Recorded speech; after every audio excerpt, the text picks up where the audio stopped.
Assalamualaikum warahmatullahi wabarakatuh. My name is Rizky Hidayatullah.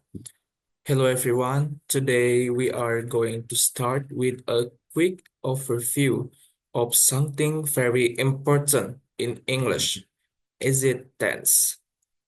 Tense are essential because they help us understand when something happens, whether it's happening right now, already happened, or will happen in future. Knowing how to use tense correctly makes your communication much clearer so people can follow what you are talking about more easily. Today, we will focus on four basic tense that are really useful for everyday conversation. These are is simple present tense. The second one is simple past tense. The third one is simple future tense. And the last one is simple continuous tense or present continuous. Each of these help us describe actions in different time frames. The simple present tense is used for things that happen regularly or fake. The simple past tense is used for actions that have already happened. The simple future helps us to talk about things that will happen, and the simple continuous tense is used when actions are happening right now or over a period of time. By the end of today's lesson, you will have a better understanding of these tense and be able to start using them to describe actions more accurately. So, let's get started and make learning tense easy and fun. All right, let's deep deeper into our first tense, the simple present tense. This is one of the most common tense in English, and it's very useful for describing things like facts, habits, and permanent situation. So, why do we use the simple present? We use it to talk about things that are true in general, things that don't change easily. For example, the sun rise in the east. It's a fact, something that's always true. We also use this tense to describe routines and habits, things we do regularly. For example, I walk to school every day. It's a routine or something I do often. The simple present is also helpful for describing anything that stays the same over a long period of time, like a permanent situations. For example, she lives in London. This is she lives in London for a long term, so it's categorized with permanent situations.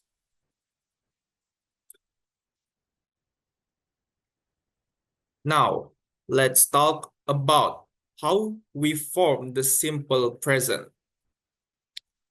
The simple present formula is really straightforward. We use subject plus base verb or verb 1.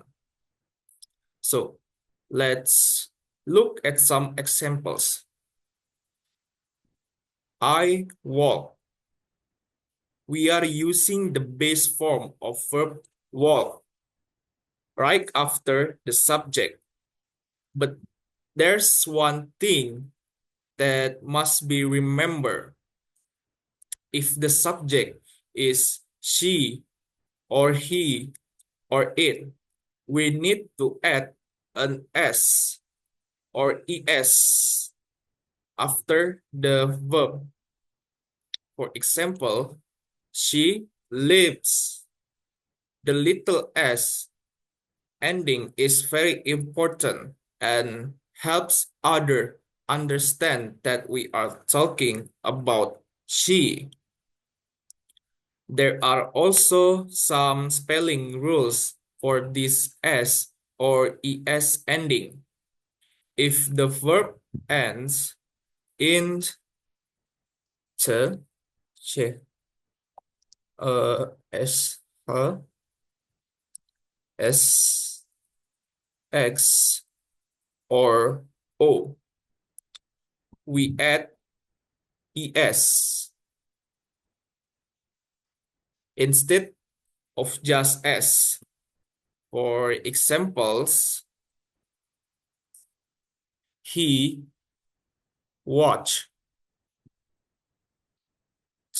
TV.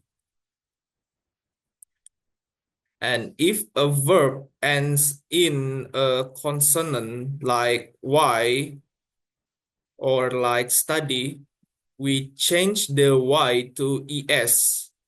The example is I studies.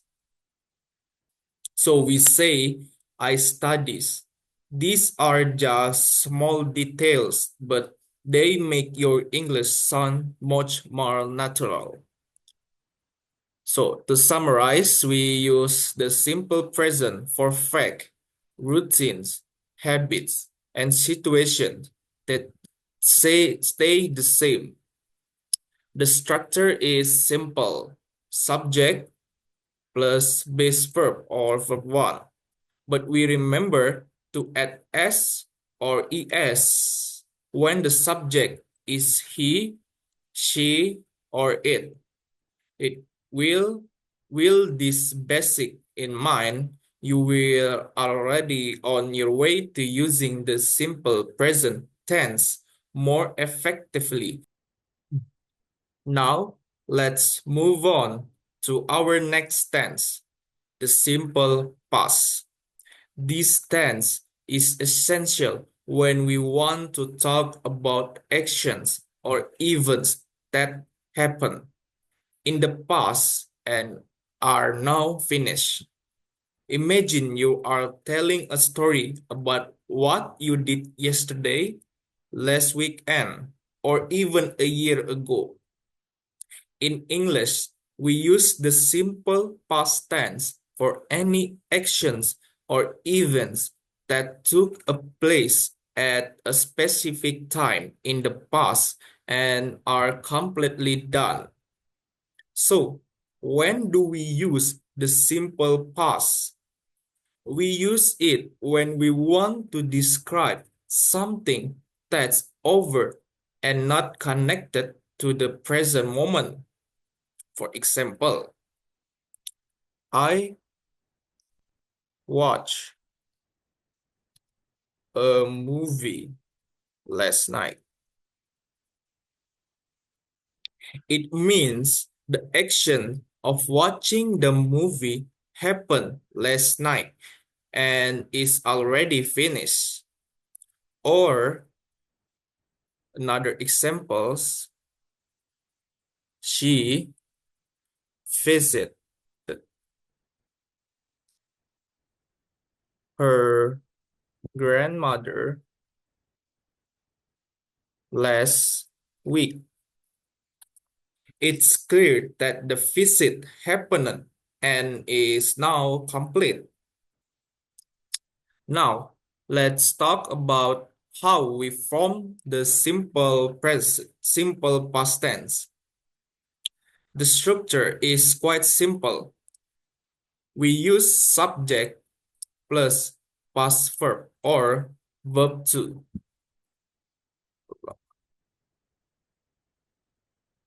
Now, let's talk about how we form the simple past tense. The structure is quite simple. We use subject plus past verb, past verb.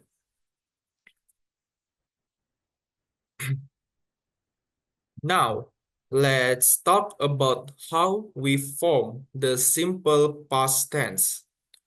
The structure is quite simple.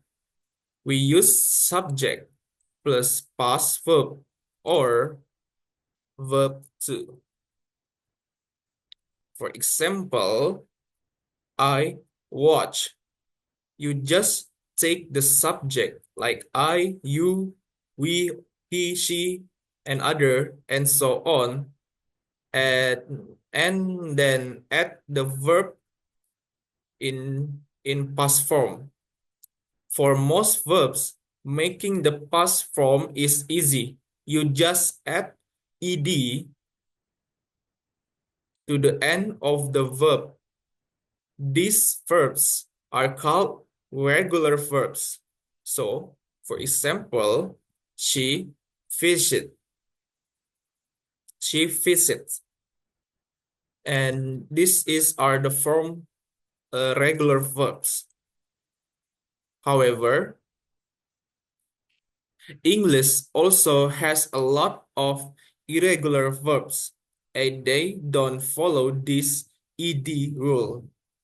These verbs change in different ways when they are in the past. One common example is go,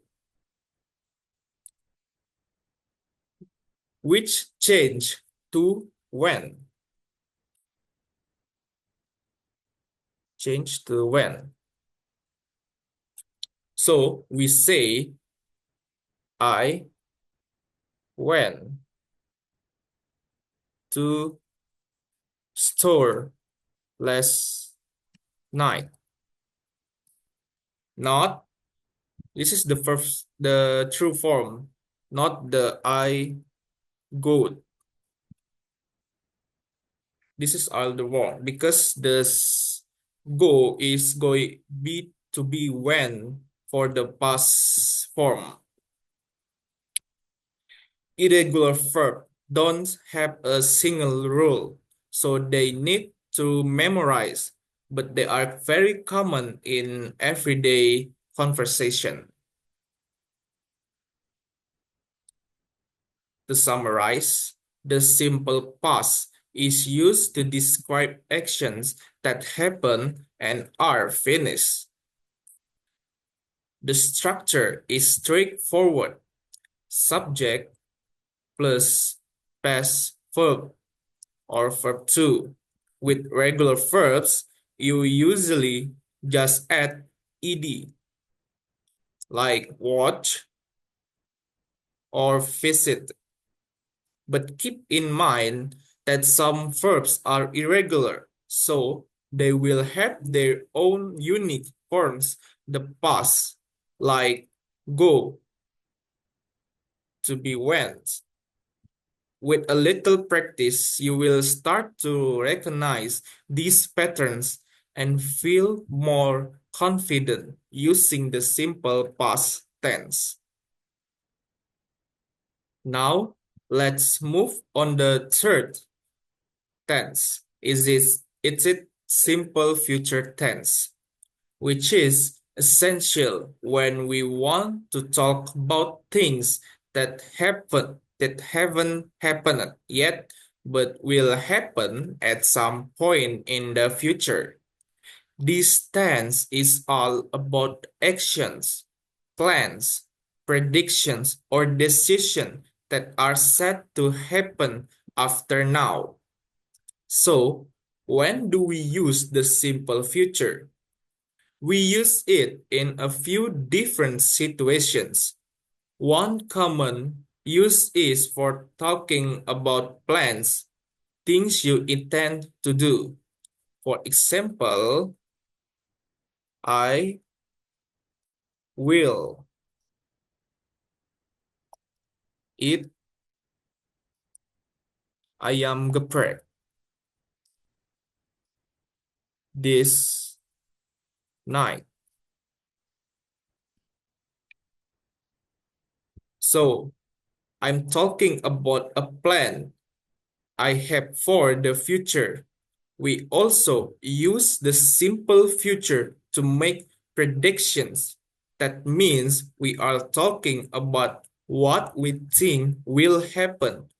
Like, example, it will rain tomorrow.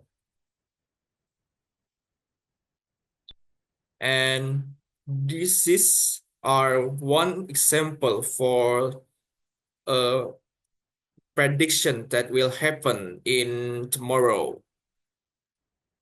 Now, let's talk about how to form the simple future.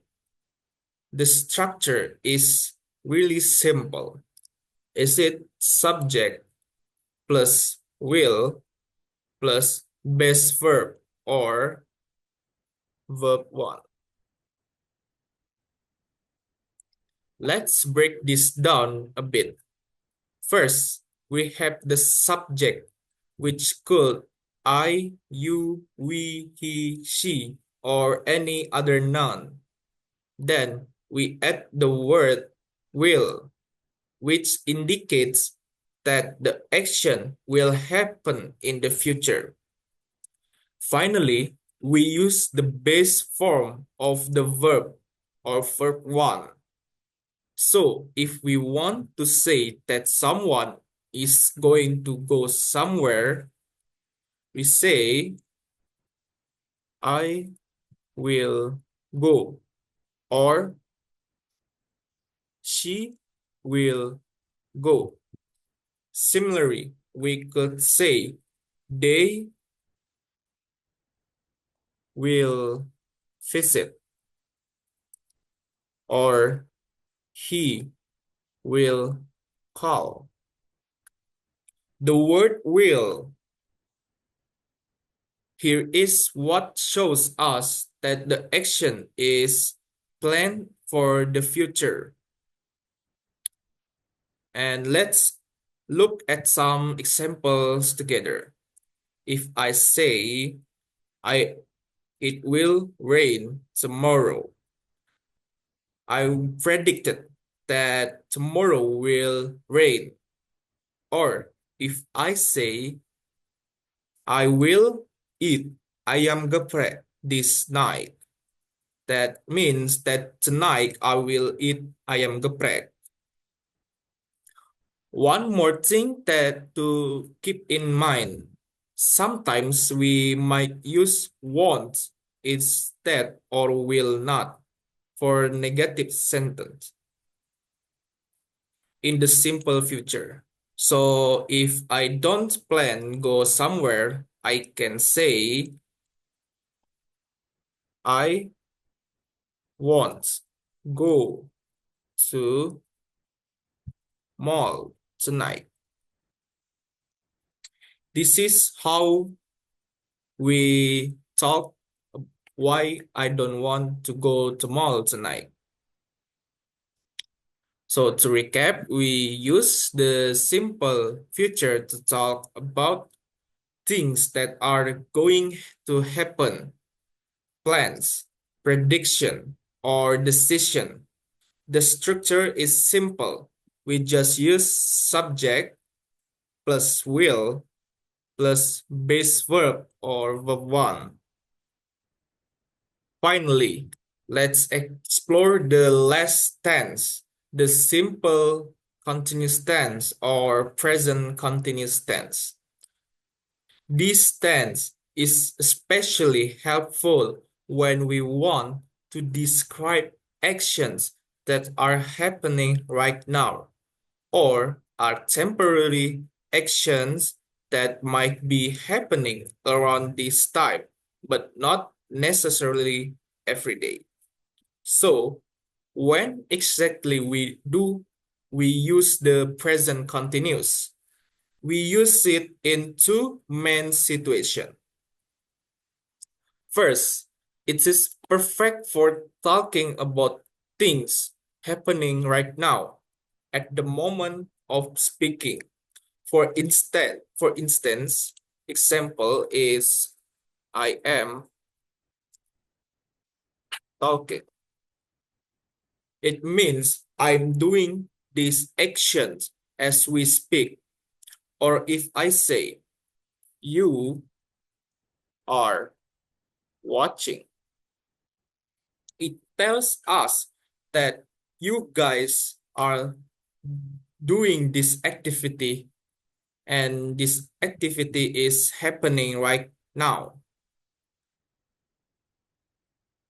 The second use is for temporary actions, things that are happening around now, but are not necessarily long-term or permanent. For example, he is staying with his friend this week. It means he is staying there temporarily, but not permanently. Another example is they are learning English this week, which suggests it's temporary or short-term activity they are doing at this time. So let's talk about the structure of the present continuous tense. The structure is subject plus to be, am is are plus verb ing. Let's break down the step by step. First, we start with the subject like I, you, he, she, or they, and other noun. Then we add a to be like am, is, or are. And then the last we add the verb plus ing. We use verb 1 and then add the ing at the end of verb. For the example, I am talking right now. This is the subject, and then we add to be, am, and then the verb ing, talking.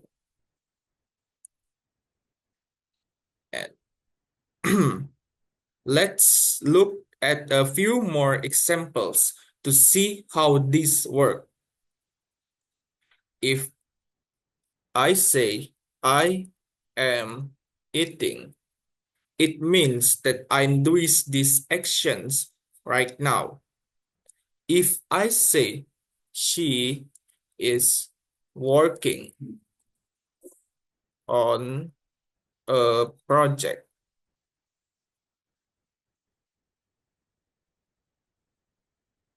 this week, it implies that this work is temporary and might not continue forever. The ing form of the verb is signals that the action is ongoing, happening, and might not continue forever. To use the present continuous tense in negative sentence, we just add not after the to be. So, if I want to say, I am not walking right now, it means I am not walking, but I am talking right now.